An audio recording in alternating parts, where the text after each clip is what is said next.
السلام عليكم ورحمة الله وبركاته. أنا جميل عماد وبقدم محتوى عن العربيات. في الفيديو بتاع النهارده هقول لك على كام حاجة لو أنت عايز تشتغل أوبر أو على أي أبلكيشن عموما من تطبيقات النقل الذكي. هقول لك على كام نصيحة وكام حاجة أنت ممكن تعملها من خبرة شغلي، لأن أنا اشتغلت في المجال ده فترة، فهديك كام نصيحة أنت ممكن تشتغل عليها أو تعمل باللي أنا هقوله لك، وهلخص لك حاجات كتير من خبرة شغلي. تاني حاجة هقول لك على كام عربية أنت ممكن تشتريها ويكون سعرها رخيص وتكون مقبولة في أوبر وينفع إن أنت تشتغل بيها.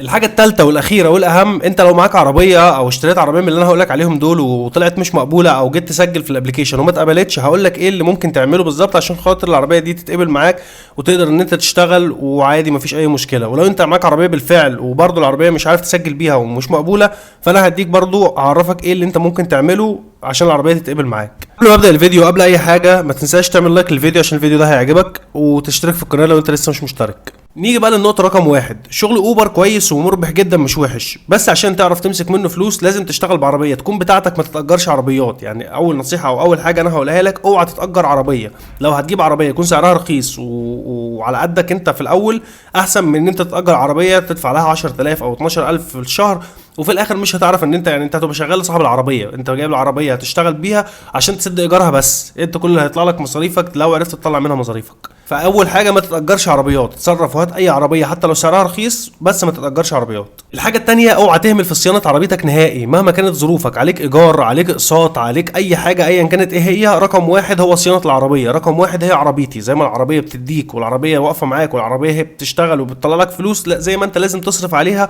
ولازم تديها حقها وما تهملش في صيانتها.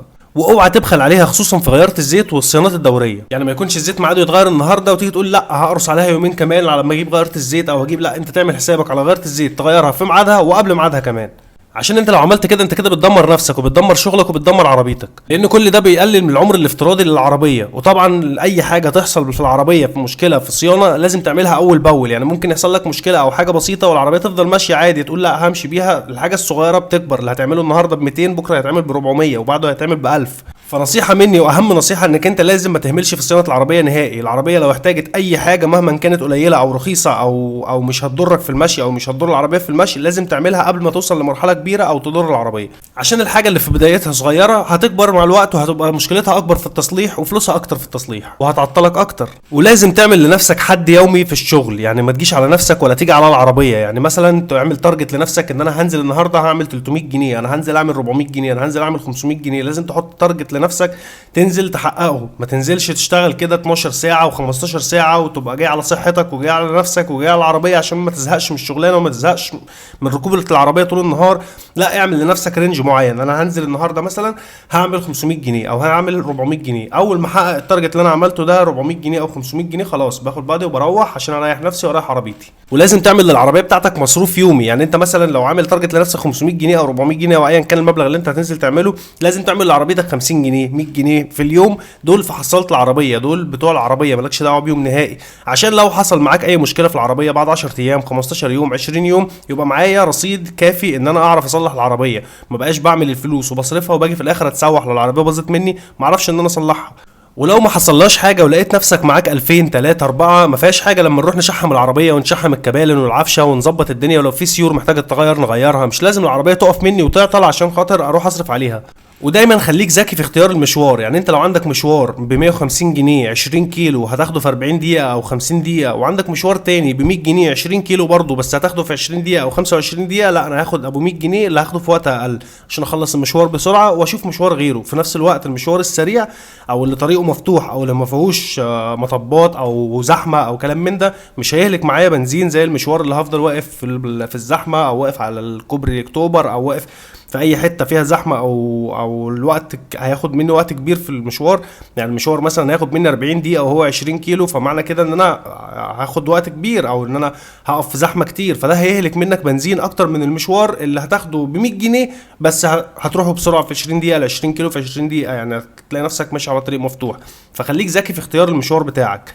ولو معاك عربيه مساعداك او حالتها كويسه حتى لو قديمه مفيش مشكله، بس لو معاك عربيه مساعداك حاول تاخد مشاوير سفر مثلا من القاهره لاسكندريه، وانت في اسكندريه او في اسماعيليه او ايا كان المكان اللي انت هتروحه لازم تشوف مشوار ترجع بيه. مش شرط يجي بنفس الثمن. لو هتروح من القاهره لاسكندريه ب 1000 ونص مش لازم ترجع بمشوار ب 1000 ونص، ممكن ترجع بمشوار ب 400 جنيه 500 جنيه.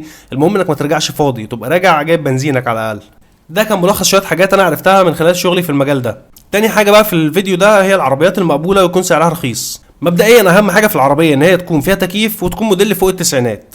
يعني مثلا فيات تمبرا من العربيات المقبوله، هيونداي اكسل من العربيات المقبوله، سكودا فليشيا ودايوس بيرو ولادا 2110 كل دي عربيات مقبوله، سوزوكي سويفت تسعينات، رينو اوبتيما تسعينات، فيات فلوريدا وفيات اونو وفورد سكورت وفورد فيستا ونيسان صاني اول التسعينات وميتسوبيشي لانسر اول التسعينات وكيا برايد، كل دي عربيات مقبوله. وعلى فكره في عربيات مقبوله زي لانسر كريستالا ودايون يوبيرا وفي حاجات تانية كتير مقبوله، بس انا بقولك على العربيات يكون رينج السعر بتاعها رخيص من 70,000 لحد 130 او 140,000 جنيه بالكتير. ولو عايز تعرف تفاصيل اكتر عن العربيات دي انا عامل ليها فيديو مخصوص، هسيب لك اللينك بتاعه في الوصف بتاع الفيديو. واكتر عربيه مناسبه للشغل في اللي انا قلته ده كله هقولهم لك بالترتيب من حيث ان العربيه يكون قطع غيارها متوفره واستهلاك البنزين بتاعها قليل. اول واحده ميتسوبيشي لانسر اول التسعينات، والثانيه هيونداي اكسل، والثالثه فورد سكورت، نيسان صاني اول التسعينات، سوزوكي سويفت ودايوس بيرو ولادا 2110 والباقي بقى بعدهم.